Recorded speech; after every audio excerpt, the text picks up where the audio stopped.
Hello guys, good afternoon. Welcome to my YouTube channel, Marelo Lobato, ang proud Cebuanang tendera. So for today's video ay share ko sa inyo ang aking malaking problem dito sa aking tindahan. Matagal ko na itong problema guys, kaso lang yun ko lang ito may share sa inyo guys. So ang tawag nito dito guys sa amin sa mga Bisaya is Inday. Si Inday ang pinakamalaking problem ko dito sa aking tindahan kasi kinakain niya ang mga paninda ko, mga noodles, mga biskwit at saka kape, gatas, mga energy, Cerelac. Yun ang mga kinakain ng Inday na tumira dito sa aking tindahan. So ang hirap kasi guys kasi ngayon lalo siya bumabagsik lalo siyang tumitigas ang kanyang ulo guys kasi halos lahat ng nakasabit dito sa aking tindahan ay tasan niya guys. Tagal na siyang tumira dito sa aking tindahan. Ang tawag sa iba guys is si Preni at saka RET or si mababait ang tawag sa iba. Dito sa amin sa Bisaya, sa Cebu is Inday. Inday ang tawag namin dito. So papakita ko sa inyo kung ano ng mga kinakain niya, ano ang mga binubutasan niya. Before is mga noodles ang mga kinakain niya, kaso lang inilagay ko na sa glass na lalagayan. Hindi na niya nakain ng aking mga biskwit at saka mga noodles, mga pansit canton. Before, ang kinain niya guys, halos 5 pack ng kapansit canton, mga noodles, tapos hindi niya uubusin. Ngayon guys is mga gatas na naman ang kanyang kinakain. Before, naglagay ako ng rat trap at saka mga ibang pangdikit.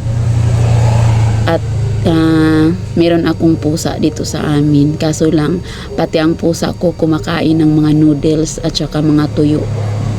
So, puresyo jud siya kayo guys. Nakaka-puresyo na gid siya sa ako ang tindahan. So, ngayon guys is ang ginamit ko is yung Racumen. Nilagay ko sa mga kinakain niya. Tapos, mga ilang days na ngayon hindi ko na siya nakita kasi guys last day kahit araw, gabi kumakain siya kahit nandito ako nakaupo, tingnan lang ako niya. Ang isa guys sobrang laki, parang pusa na siya talaga ang kumakain guys. Hindi na siya matatakot pag merong tao, kakain lang siya ng kakain. Ipakita ko sa inyo ang aking mga gatas at saka Cerelac at saka energy. Ang iba guys is tinatapon ko na guys kasi ang sakit sa pakiramdam, no?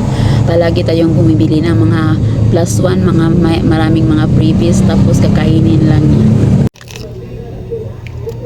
Yan ang kanyang mga kinakain guys. Ayan, dyan ko inilagay ang Racumen.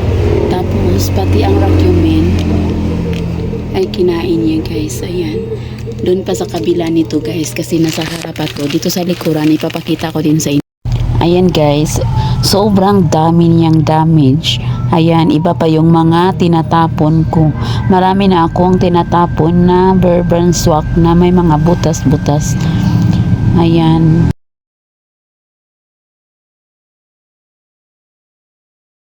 Tapos ito naman siya guys ang aking mga Cerelac.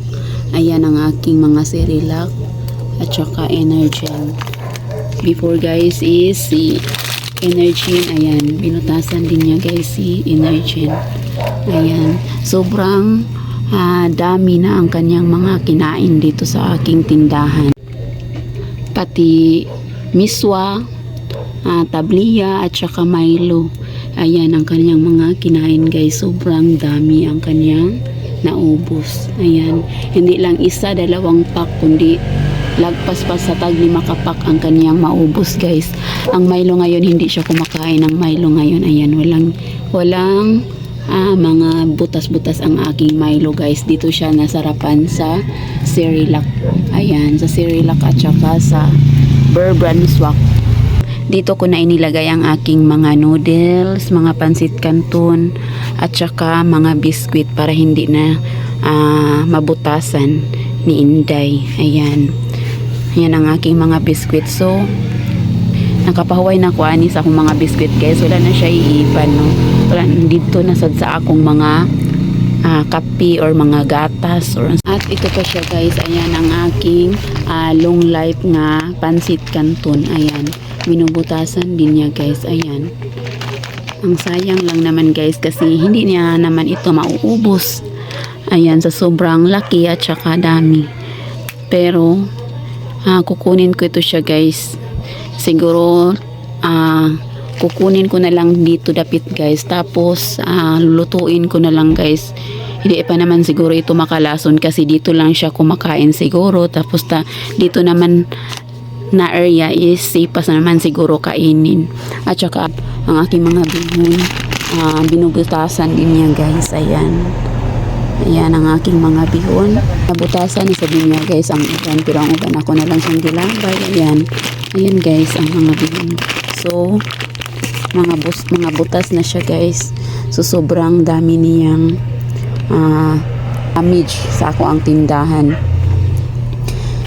Diba ang ating mga ginansya din guys is sobrang konti lang ang ating mga tutubuin. Tapos kinakain pa niya guys. Sobrang saya na natin na nakakuha tayo ng last one, mga freebies. Tapos, ayan, nandun lang sa kanya napupunta. Sabi ko ni Mr. ay lahat ng butas dito sa aking tindahan. So, palagyan ko ng mga bilas-bilas na plywood at saka mga karton. Kaso lang guys, kahit maliit na butas is papasukin niya. So, makakapasok pa rin siya guys. So, nalagyan na ni Mr. lahat ng mga pwede niyang daanan guys. So, nakakapasok pa rin siya kahit papaano. So, ang ginawa ko is bumili ako ng vacuumin. Ayan, kukunin ko, ipapakita ko sa inyo.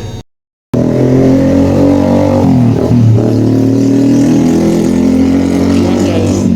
Ito ang vacuumin na binili ko guys. Ayan.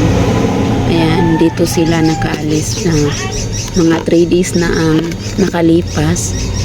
So parang may naaamoy na ako na hindi kaaya-aya sa pangamoy natin. Para bang medyo may natutsugi na. Kasi hindi na sila bumabalik mga 3 araw na guys. So sana wala na sila guys kasi ang sakit sa dibdib na bumibili tayo ng maraming mga freebies, nandun lang sa kanila napunta. Paano na ang mga natin, tutubuin natin, hindi naman malaki ang kita natin sa mga chicherya. Kayo guys, ano ang mga ginagawa nyo dyan sa mga katindira ko nga meron ding mga ganitong problema, pakishare naman dyan sa baba para malaman ko rin kung ano ang mga ginagawa nyo. Same ba tayo ng problema, same ba tayo ng ginagamit? Sana mauubos na sila nito guys. Marami ito sa isang pack, 95 lang ang bili ko nito guys. Tapos marami siya guys, kaunti na lang nakakain nila ang iba guys. So sana hindi na sila bumalik para hindi na mapurisyo ang ating tindahan, hindi na maiba na ng atong ginansya ba sa Bisaya pa. So ang aking pusa is nawala din guys kasi pati pusa ko kumakain siya ng noodles, toyo, mga chichirya at saka mga chicharon ang kakainin niya. Pati gami ko kinakain sa aking pusa. Sabi ko before na may pusa na napadpad, sobra pang maliit niya guys. Itinapon siguro sa may-ari. So kinukupkup namin para may pusa kami para makahuli ng mga inday na mga maliliit.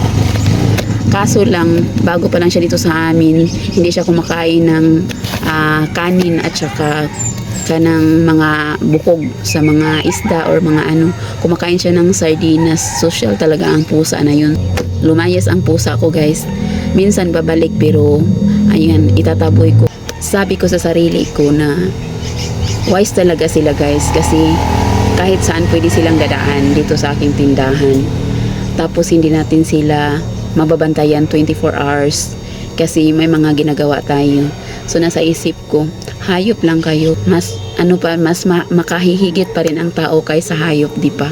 So ginawan ko ng paraan, nagre-research ako bago ako bumili ba ako kung ano ang aking mga gagawin para ito guys. Ayan, tapos nagtanong din ako sa tindahan na aking binibilhan ito kung paano ba ito gagamitin. Sabi sa tindira, ihahalo daw ito sa kinakain niya kasi babalikan niya ang kanyang mga kinakain. Ayan, ito ang aking ginagamit. Ito ang rakyumin na binili ko guys. Ayan. Ayan, dito sila nakaalis na mga 3 days na ang nakalipas. So parang may naaamoy na ako na hindi kaaya-aya sa pangamoy natin. Para bang medyo may natutsugi na. Kasi hindi na sila bumabalik mga 3 araw na guys. So sana wala na sila guys kasi ang sakit sa dibdib na bumibili tayo ng maraming mga freebies, nandun lang sa kanila napunta. Paano na ang mga natin, tutubuin natin, hindi naman malaki ang kita natin sa mga chicherya. Tapos meron akong pusa. Ito guys, ito siya. Kayo guys, ano ang mga ginagawa nyo dyan sa mga katindahan ko guys, sa mga katindira ko nga meron ding mga ganitong problema, pakishare naman dyan sa baba para malaman ko rin kung ano ang mga ginagawa nyo. Same ba tayo ng problema, same ba tayo ng ginagamit. Sana mauubos na sila nito guys. Marami ito sa isang pack, 95 lang ang bili ko nito guys. Tapos marami siya guys, kaunti na lang nakakain nila ang iba guys. So sana hindi na sila bumalik para hindi na mapurisyo ang ating tindahan, hindi na maiba na ng atong ginansya ba sa Bisaya pa. So ang aking pusa is nawala din guys kasi pati pusa ko kumakain siya ng noodles, toyo, mga chichirya at saka mga chicharon ang kakainin niya guys. Pati gami ko kinakain sa aking pusa. Sabi ko before na may pusa na napadpad, sobra pang maliit niya guys. Itinapon siguro sa may-ari, so kinukup-kup namin para may pusa kami para makahuli ng mga inday na mga maliliit. Kaso lang, bago pa lang siya dito sa amin, hindi siya kumakain ng kanin at saka kanang mga bukog sa mga isda or mga kumakain siya ng sardinas. Social talaga ang pusa na yun. Sana ito guys is masolve na ang aking problem sa mga RET or mga inday or sa mga frene. So kayo dyan, mga kasari, mga katindera ko dyan, anong mga ginagawa niyo sa mga ganitong problem? Pakitulungan nyo naman ako, pakishare nyo naman sa mga experience nyo. That's all for today's video. Thank you for watching. God bless us all. Follow for more. See you for the next video. At syempre, lagi nating tandaan, diskarte ang kailangan para umasinso ang buhay. At hindi imposible ang lahat sa taong may pangarap.